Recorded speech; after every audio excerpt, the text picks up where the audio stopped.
নমস্কার শ্রোতা বন্ধুরা। জীবনে চলার পথে আমরা সবাই কখনো না কখনো একটা প্রশ্নের মুখোমুখি হই, সব কি আগে থেকেই ঠিক করা আছে, নাকি আমাদের চেষ্টায় ভাগ্য বদলানো যায়? আমরা অনেক সময় দেখি একজন অত্যন্ত মেধাবী মানুষ বারবার চেষ্টা করেও সফল হচ্ছেন না, আবার তুলনামূলক কম মেধার কেউ খুব সহজেই সাফল্যের চূড়ায় পৌঁছে যাচ্ছেন। তখন আমাদের মনে হয় ভাগ্য বলে নিশ্চয়ই কিছু একটা আছে। কিন্তু এই ভাগ্য আসলে কি? এটি কি সত্যি পূর্বজন্মের কর্ম দিয়ে নিয়ন্ত্রিত? আর যদি ভাগ্য আগে থেকেই লেখা থাকে, তবে হাজার হাজার টাকা খরচ করে আংটি বা পাথর পড়লেই কি সেই ভাগ্য বদলানো যায়? আসুন আজ সনাতন দর্শন এবং আধুনিক যুক্তির আলোকে এই গভীর রহস্যের জট ছাড়ানোর চেষ্টা করি। ভাগ্য আসলে কি? সনাতন দর্শন অনুযায়ী ভাগ্য আকাশ থেকে পড়া কোনো দৈবলটারি নয়। ভাগ্য হল আমাদেরই করা অতীত কর্মের পুঞ্জীভূত ফল। ধরুন আপনি ব্যাংকে কিছু টাকা জমিয়েছেন।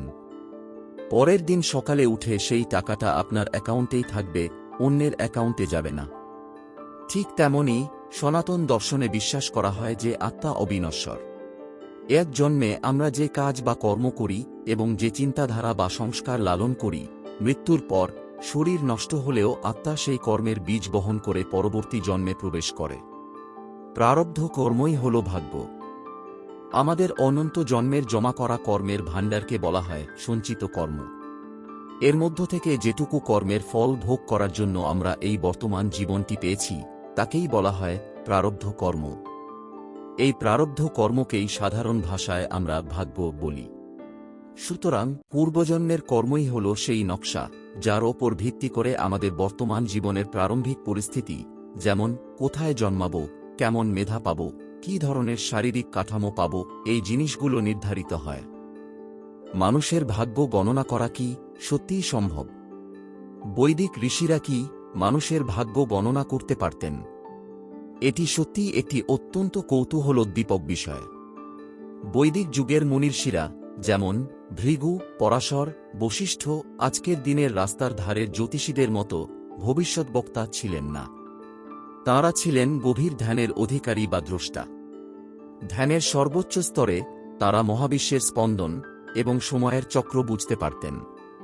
তাঁরা মানুষের জন্মকালীন গ্রহ নক্ষত্রের অবস্থান দেখে তার পূর্বজন্মের কর্মের প্যাটার্ন বা প্রবণতা বুঝতে পারতেন। অর্থাৎ তাঁরা বুঝতে পারতেন একটি মানুষের ভেতরে কোন গুণ, অর্থাৎ সত, রজ না তম, কোন গুণ প্রবল এবং তার প্রারব্ধ কর্ম তাকে কোন দিকে নিয়ে যেতে পারে। এখন প্রশ্ন হল, নিখুঁত গণনা কি সম্ভব? 100% নিখুঁতভাবে ভবিষ্যৎ বলা সম্ভব নয়। কারণ প্রারব্ধ কর্ম যদি ভাগ্যের ভিত্তি তৈরি করে, তবে পুরুষকার অর্থাৎ বর্তমান কর্ম এবং স্বাধীন ইচ্ছা সেই ভিতের ওপর নতুন ইমারত তৈরি করে। যেহেতু মানুষের স্বাধীন ইচ্ছা যে কোনো মুহূর্তে তার সিদ্ধান্ত বদলাতে পারে, তাই ভবিষ্যৎ সবসময় পরিবর্তনশীল। ঋষিরা সম্ভাবনা এবং সতর্কতার কথা বলতেন, গ্যারান্টি দিয়ে ভবিষ্যৎ বলতেন না। এখন প্রশ্ন হল, মানুষের ভাগ্য কি বদলানো যায়? এক কথায় উত্তর হল, প্রারব্ধ কর্ম বা অতীতের ফলকে বদলানো যায় না, কিন্তু তার প্রভাবকে বদলানো যায় এবং আগামী ভাগ্যকে সম্পূর্ণ নতুনভাবে গড়া যায়। তাহলে প্রকৃত জ্যোতিষ শাস্ত্রের কাজ কি? চলুন একটা চমৎকার উদাহরণ দিয়ে বিষয়টি বুঝে নেওয়া যাক।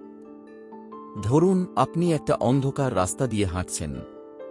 রাস্তার ঠিক মাঝখানে একটা বড় গর্ত আছে, যা আপনি জানেন না।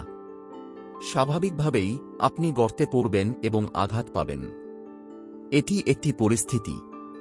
এবার দ্বিতীয় পরিস্থিতি ভাবুন। আপনি সেই একই অন্ধকার রাস্তায় হাঁটছেন, কিন্তু এবার কেউ একজন আপনাকে সাবধান করে দিল যে সামনে একটা গর্ত আছে। আপনি তখন সতর্ক হয়ে গর্তের পাশ কাটিয়ে নিরাপদে বেরিয়ে গেলেন। আপনার প্রারব্ধ বা ভাগ্যে ওই গর্তটা ছিল, সেটা বদলানো যায়নি, কিন্তু আগে থেকে জানা থাকায় আপনি নিজের কর্ম দিয়ে বিপদটা পার হয়ে গেলেন। সংস্কৃত জ্যোতিষ শব্দটি হল জ্যোতি এবং ঈশ শব্দের সন্ধি। জ্যোতিষ শব্দের আক্ষরিক অর্থই হল আলো বা যা পথ দেখায়। প্রাচীনকালে এই শাস্ত্রের মূল উদ্দেশ্যও ঠিক এটাই ছিল বলে মনে করা হতো। অন্ধকার পথে আলো ফেলা। প্রকৃত জ্যোতিষশাস্ত্রের কাজ হল আপনার অন্ধকার পথে এই আলোটুকু ফেলা এবং আপনাকে সাবধান করা। গ্যারান্টি দিয়ে গর্ত বুঝিয়ে দেওয়া নয়। গীতার সবচেয়ে বিখ্যাত শ্লোকটি হল কর্মণ্যেবাধিকারস্তে মা ফলেষু কদাচন। এর অর্থ হল কর্মে তোমার অধিকার আছে, কিন্তু কর্মফলে নয়। অর্থাৎ পরিস্থিতি বা ভাগ্য আপনাকে একটি নির্দিষ্ট জায়গায় দাঁড় করিয়ে দিতে পারে, কিন্তু সেখানে দাঁড়িয়ে আপনি কি করবেন সেটা সম্পূর্ণ আপনার হাতের মুঠোয়। গর্তের সামনে দাঁড়িয়ে গর্তে পড়বেন, নাকি পাশ কাটিয়ে সাবধানে বেরিয়ে যাবেন, এই সিদ্ধান্ত নেওয়ার যে ক্ষমতা, সেটিই হল স্বাধীন ইচ্ছা বা পুরুষকার। ভগবান বা প্রকৃতি এই স্বাধীন ইচ্ছায় হস্তক্ষেপ করেন না। অতীত বদলানো যায় না ঠিকই, কিন্তু সঠিক কর্ম দিয়ে আগামী ভাগ্যকে সম্পূর্ণ নতুনভাবে গড়া যায়। সঠিক জ্ঞান, সাধনা এবং নিষ্কাম কর্মের মাধ্যমে মানুষ তার ভাগ্যের নেতিবাচক প্রভাবগুলোকে দুর্বল করে দিতে পারে। বর্তমান সময়ের ভাগ্য দোষের প্রতিকার হিসাবে যেসব পাথর, মাদুলি ব্যবহার করা হয়, সেগুলি আসলে কি? বর্তমান যুগে গ্যারান্টি দিয়ে ভাগ্য বদলে দেওয়ার যে রমরমা ব্যবসা চলছে, তার সাথে প্রকৃত সনাতন দর্শন বা বৈদিক জ্যোতিষের কোনো সম্পর্ক নেই। এগুলো মূলত দুটি জিনিসের ওপর দাঁড়িয়ে আছে। ভয়ের ব্যবসা। মানুষের সবচেয়ে বড় দুর্বলতা হল ভবিষ্যতের অনিশ্চয়তা। তথাকথিত কিছু জ্যোতিষী মানুষের এই ভয়কে কাজে লাগিয়ে শনি, রাহু বা কালসর্প দোষের ভয় দেখিয়ে দামি পাথর বা কবচ বিক্রি করেন। আর দ্বিতীয়টি হল প্ল্যাসিবো এফেক্ট। অনেক সময় মানুষ দামি পাথর পরার পর মানসিকভাবে একটি মিথ্যা জোর পায়। সে ভাবতে শুরু করে, এখন তো আমি পাথর পরেছি, আমার সাথে সব ভালোই হবে। এই ইতিবাচক মানসিকতার কারণে হয়তো তার কিছু কাজে সাময়িক সাফল্য আসে, কিন্তু এর পেছনে পাথরের কোনো বৈজ্ঞানিক বা অলৌকিক ক্ষমতা নেই, পুরোটাই তার মনের বিশ্বাস। তাহলে প্রকৃত প্রতিকার কি? সনাতন শাস্ত্র অনুযায়ী গ্রহের দোষ বা কর্মফলের একমাত্র প্রকৃত প্রতিকার হল আত্মশুদ্ধি এবং সৎকর্ম। মহর্ষি পরাশর বা অন্যান্য প্রাচীন গ্রন্থে প্রতিকার হিসেবে জপ, ধ্যান, দান, নিঃস্বার্থ সেবা এবং ঈশ্বরভক্তির কথা বলা হয়েছে। কোথাও 1000 টাকার পাথর পরার কথা বলা হয়নি। নিজের স্বভাবের নেতিবাচক দিকগুলো, যেমন রাগ, লোভ, অহংকার সংশোধন করাই হল সবচেয়ে বড় প্রতিকার। ভাগ্যের রাস্তায় গর্ত থাকবেই, কিন্তু আপনার বুদ্ধি ও মানসিক স্থিরতা যদি ঠিক থাকে, তবে আপনি যে কোনো বিপদ পার হতে পারবেন। ভিডিওটি ভালো লাগলে শেয়ার করে অন্যদেরও এই প্রকৃত সত্যটি জানার সুযোগ করে দিন।